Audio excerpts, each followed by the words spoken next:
Hello friends, स्वागत है आप सभी का हमारे यूट्यूब चैनल महासंग्राम में। दोस्तों, इस वीडियो में हम बात करेंगे क्लास 10th के जो टॉपिक हमने दूसरा कंप्लीट कर दिया था उसके मोस्ट इम्पॉर्टेंट का जो क्वेश्चन बनेंगे दोस्तों उनका डिस्कशन करेंगे। चलिए दोस्तों देख लेते हैं। पहले कुछ क्वेश्चन भी देख चुके हैं इसके पहले, तो कुछ क्वेश्चन और डिस्कशन कर लेते हैं। उसके बाद अगला टॉपिक दोस्तों स्टार्ट करेंगे। दोस्तों अगला चैप्टर स्टार्ट करेंगे। अगर आप हमारे चैनल पर पहली बार आएँ तो हमारे चैनल को सब्सक्राइब कर लें और लाइक करें, शेयर करें। नीचे कमेंट बॉक्स में लिख के बताएं लास्ट में कैसा लगा वीडियो।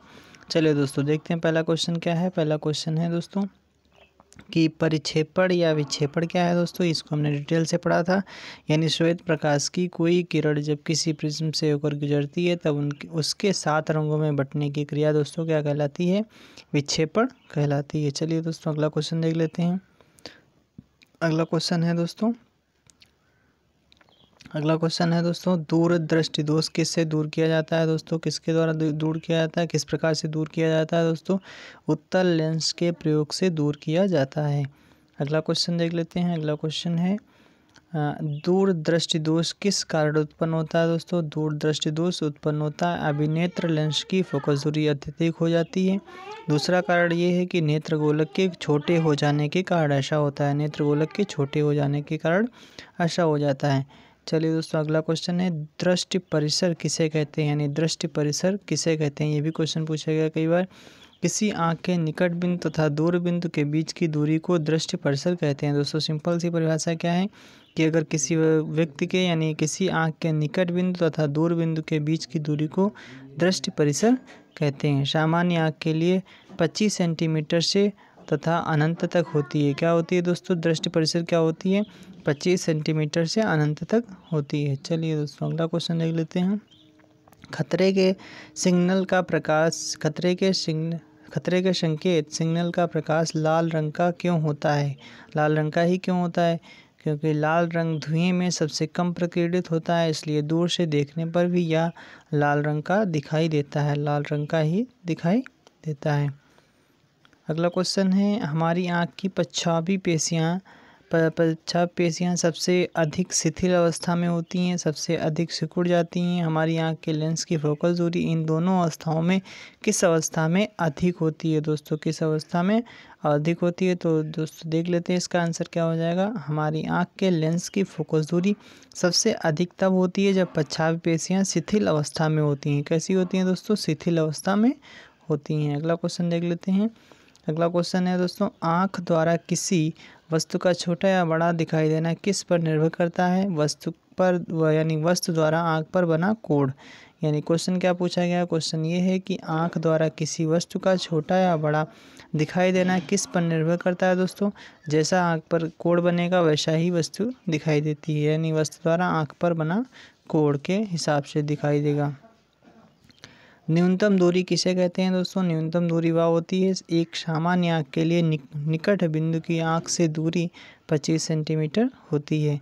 इस दूरी को क्या कहते हैं? इस दूरी को स्पष्ट दृष्टि के लिए न्यूनतम दूरी कहते हैं। निकट बिंदु से क्या तात्पर्य है दोस्तों? इसका आंसर हो जाएगा नेत्र के अधिकतम दूरी पर स्थित वह बिंदु जिस पर रखी वस्तु का नेत्र के रेटिना पर स्पष्ट प्रतिबिंब बन सके, यह बिंदु निकट बिंदु कहलाता है। यह बिंदु कैसा कहलाता है? निकट बिंदु कहलाता है। यानी स्पष्ट प्रतिबिंब जहाँ पर बनता है, रेटिना पर जो स्पष्ट प्रतिबिंब बनता है उस बिंदु को ही क्या कहते हैं? निकट बिंदु कहते हैं। निकट बिंदु कहलाता है।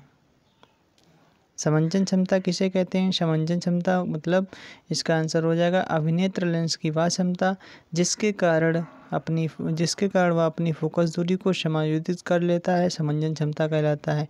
अभिनेत्र लेंस की वह क्षमता जिसके कारण वह अपनी फोकस दूरी को समायोजित कर लेता है, समंजन क्षमता कहलाती है।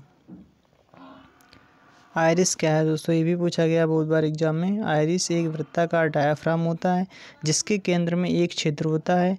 इस छिद्र को क्या कहते हैं? इस छिद्र को तारा या पुतली कहते हैं। ये आयरिस क्या होता है? आयरिस एक वृत्ताकार डायाफ्राम होता है दोस्तों।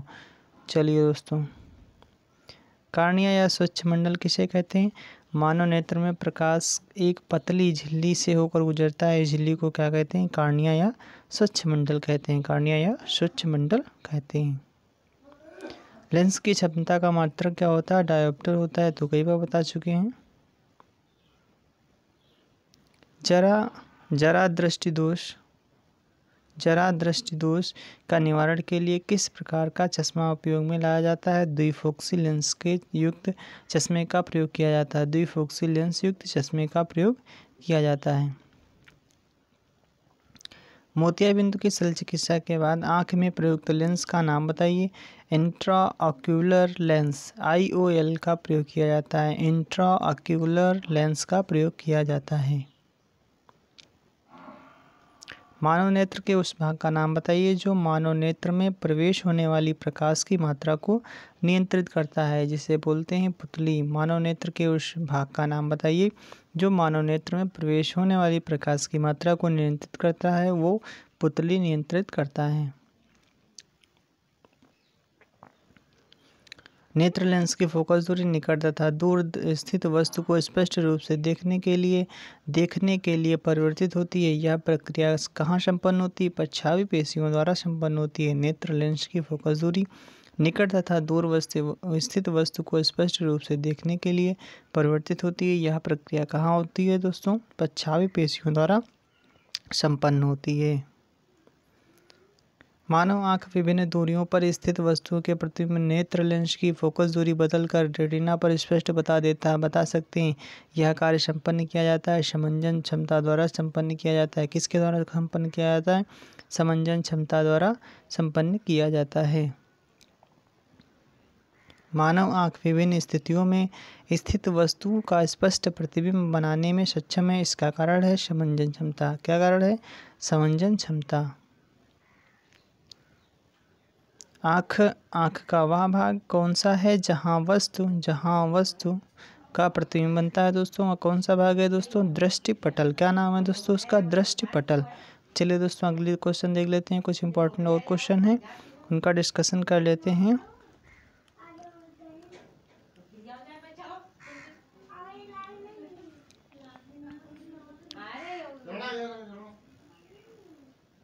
चलिए दोस्तों क्वेश्चन क्या है? विचलन कोण से क्या तात्पर्य है? क्वेश्चन क्या है? विचलन कोण से क्या तात्पर्य है? आंसर हो जाएगा किसी प्रकाश की किरण का विचलन कोण आपतित किरण व निर्गमित किरणों के बीच के कोण के पदों को परिभाषित किया जाता है। विचलन कोण में क्या होता है दोस्तों? अगर मान लिया विचलन कोण में क्या होता है? आपतित किरण और निर्गमित किरणों के बीच जो कोण बनता है उसे को क्या कहते हैं दोस्तों? विचलन कोण कहते हैं। अगला क्वेश्चन देख लेते हैं। स्पेक्ट्रम किसे कहते हैं? स्पेक्ट्रम किसे कहते हैं पूछा गया। स्पेक्ट्रम किसे कहते हैं? सफ़ेद रंग के प्रकाश से प्राप्त 7 रंगों की पट्टी को क्या कहते हैं? स्पेक्ट्रम कहते हैं। यानी सफ़ेद रंग के प्रकाश से प्राप्त 7 रंगों की कीर पट्टी को क्या कहते हैं? स्पेक्ट्रम कहते हैं।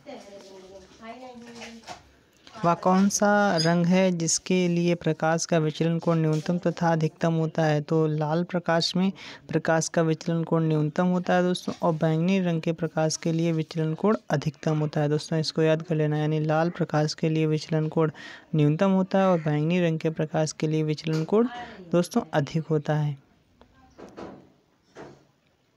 प्रकाश का 7 रंगों में बदल जाने का पता सबसे पहले कौन से वैज्ञानिक ने लगाया था? सर आइजैक न्यूटन ने लगाया था। सर आइजैक न्यूटन ने लगाया था दोस्तों। ये बहुत इंपॉर्टेंट है, मोस्ट इम्पॉर्टेंट है, इसको याद कर लेना। किसने लगाया था? सर आइजैक न्यूटन ने लगाया था। प्रकाश का 7 रंगों में ये दोस्तों ये हो गया था दोस्तों क्वेश्चन। अगला देख लेते हैं। आकाश में इंद्रधनुष किसके कारण से बनता है दोस्तों? इसका आंसर हो जाएगा आकाश में इंद्रधनुष वायुमंडल में उपस्थित जल की सूक्ष्म बूंदों द्वारा सूर्य के प्रकाश के परिक्षेपण के कारण बनता है। कैसे बनता है जो दोस्तों देख लेते हैं। अगर उपस्थित वायुमंडल में उपस्थित जल की सूक्ष्म बूंदें जो होती हैं वो सूर्य के प्रकाश के परिक्षेपण के कारण बनाती हैं। ठीक है, आकाश में ये हो गया क्वेश्चन।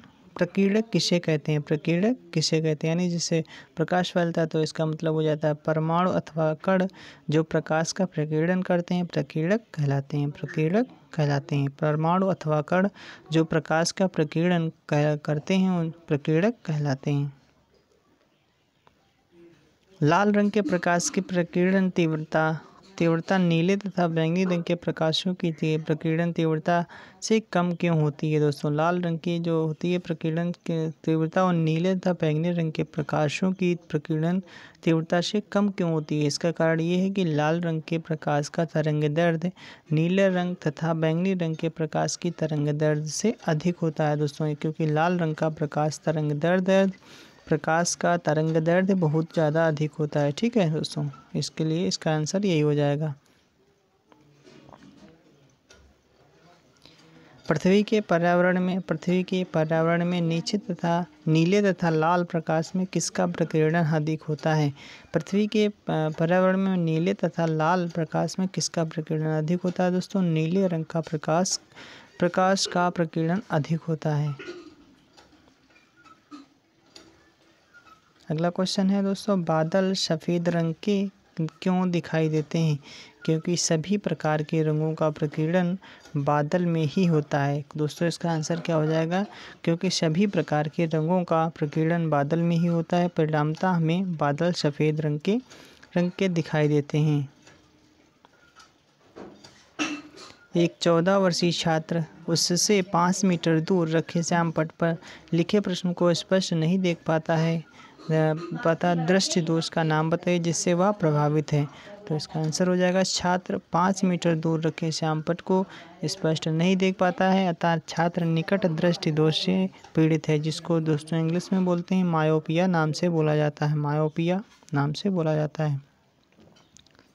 सूर्योदय और सूर्यास्त के समय सूर्य की चपटी क्यों दिखाई देती है दोस्तों? चक्रिका चपटी क्यों दिखाई देती है? बहुत ही इंपॉर्टेंट क्वेश्चन है, देख लेते हैं इसका आंसर क्या होगा दोस्तों। इसका आंसर देख लेते हैं। वायुमंडलीय अपवर्तन के कारण सूर्य हमें वास्तविक सूर्योदय से लगभग 2 मिनट पहले दिखाई देने लगता है तथा वास्तविक सूर्यास्त के लगभग 2 मिनट बाद दिखाई देता है। और दोस्तों आगे देख लेते हैं क्यों। वास्तविक सूर्योदय से अर्थ यह है कि सूर्य द्वारा वास्तव में क्षितिज को पार करना। वास्तविक सूर्योदय और आभासी सूर्यास्त के बीच समय का अंतर 2 मिनट का होता है। इसी परिघटना के कारण ही सूर्योदय तथा सूर्यास्त के समय सूर्य की चक्रिका पट्टी प्रतीत होती है, यानी चपटी प्रतीत होती है दोस्तों। कैसी प्रतीत होती है? चपटी प्रतीत होती है। यानी इसका जो सिंपल आंसर हो जाएगा दोस्तों क्या हो जाता है? वास्तविक सूर्योदय और आभासी सूर्यास्त के बीच का समय का अंतर दोस्तों 2 मिनट का होता है।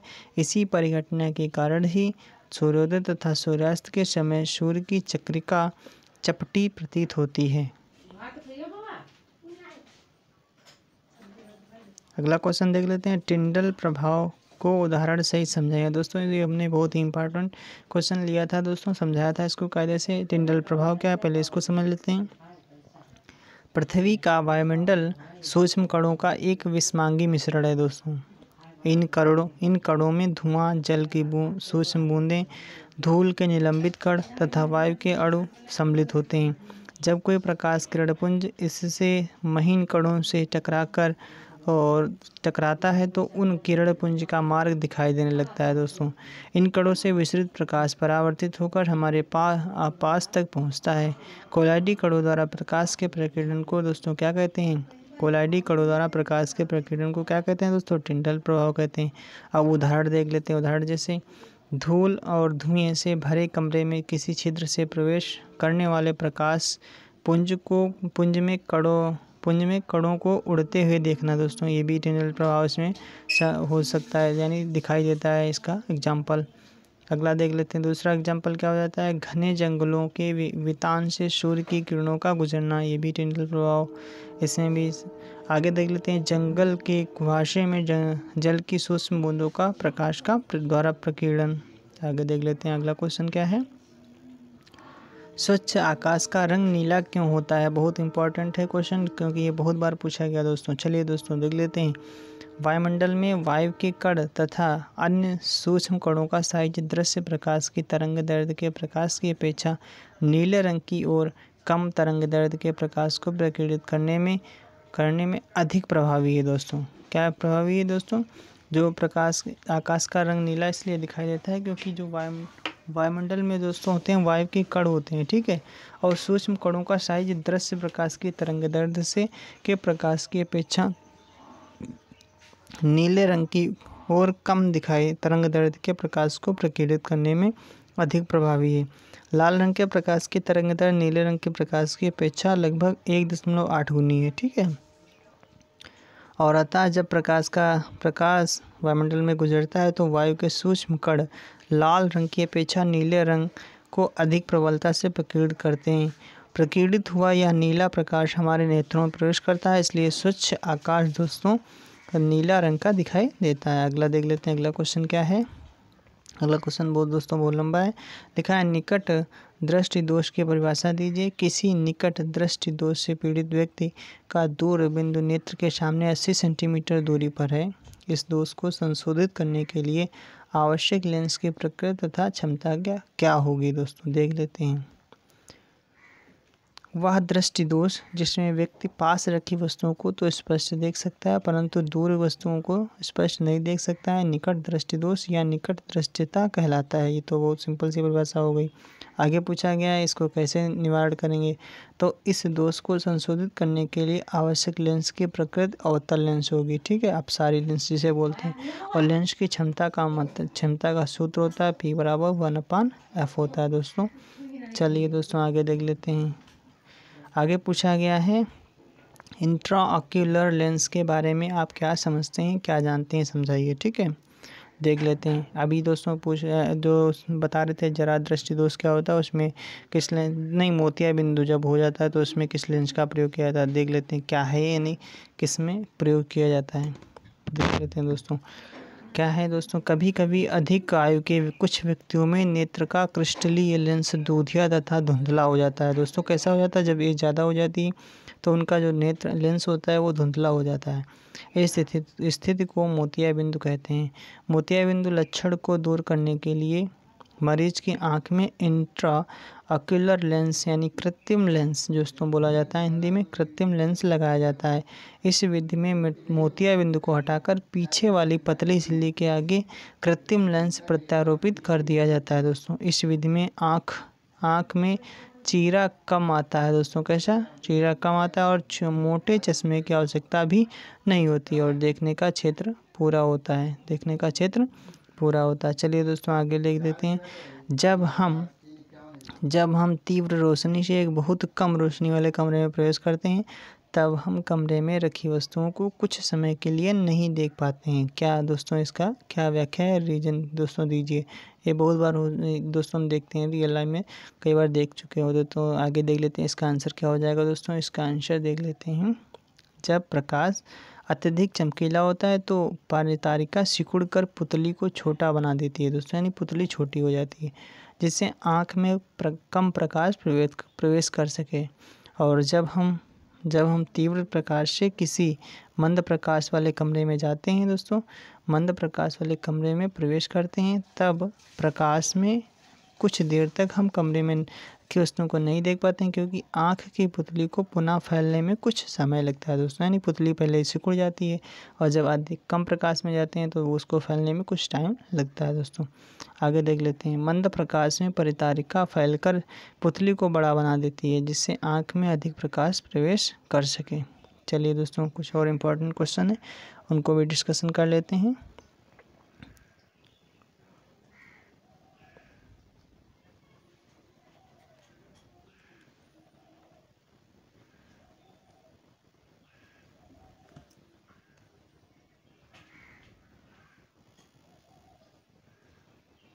चलिए दोस्तों क्या है दोस्तों, लिखा है हमारी एक आँख की बजाय दो आँखें होने के क्या लाभ हैं दोस्तों। ये को बहुत बार पूछा गया दोस्तों, को पूछा जाता है, कई बार हमारे एग्जाम में पूछा जाता है।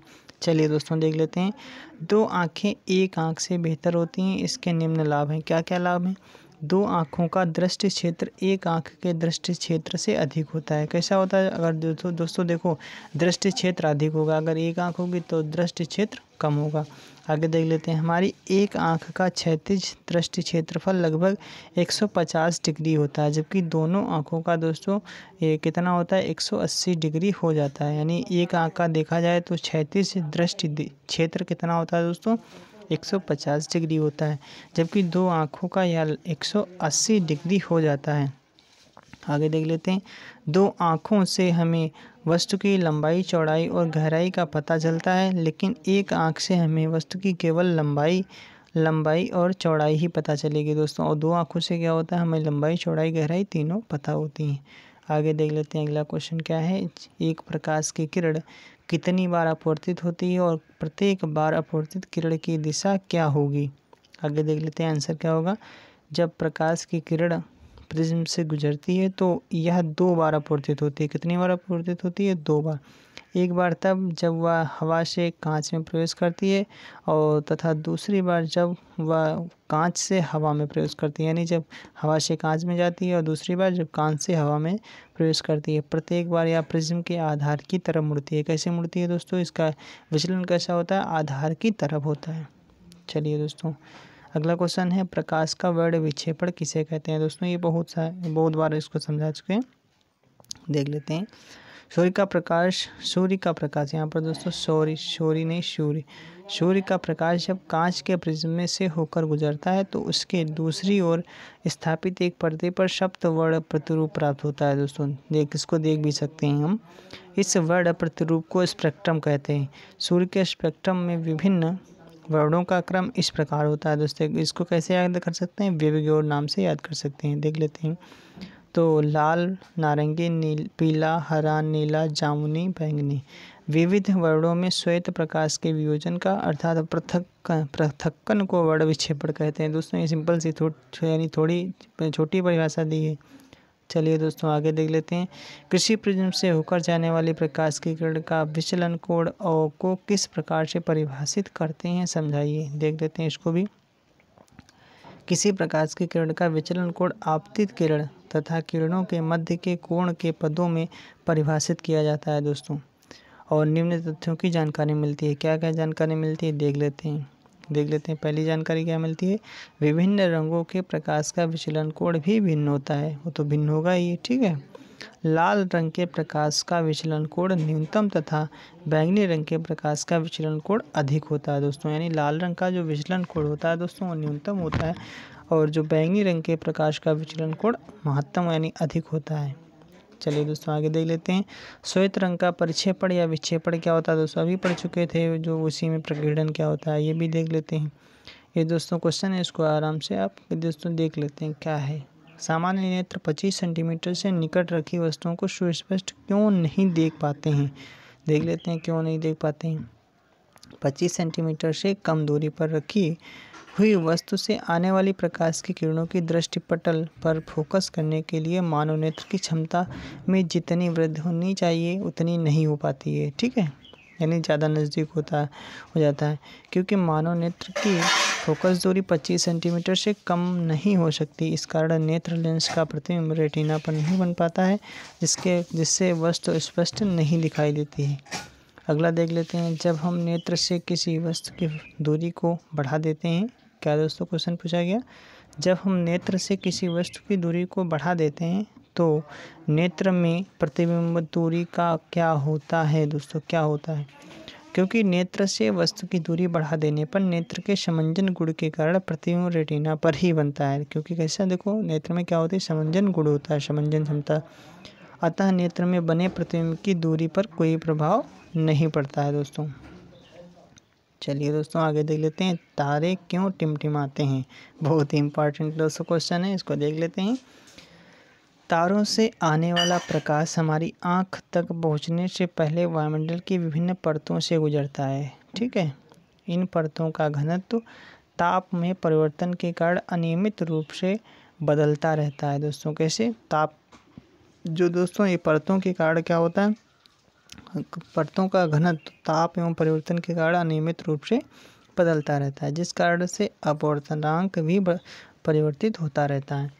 अब देख लेते हैं आगे। अपवर्तनांक भी परिवर्तित होता रहता है। अपवर्तनांक परिवर्तन के कारण तारों से आने वाली किरणें लगातार अपना मार्ग बदलती रहती हैं, ठीक है। जो तारों से दोस्तों आती हैं किरणें वो अपना लगातार मार्ग बदलती रहती हैं तथा हमारी आँख तक पहुँचने वाले प्रकाश की मात्रा भी बदलती रहती है, जिस कारण से तारे टिमटिमाते हुए प्रतीत होते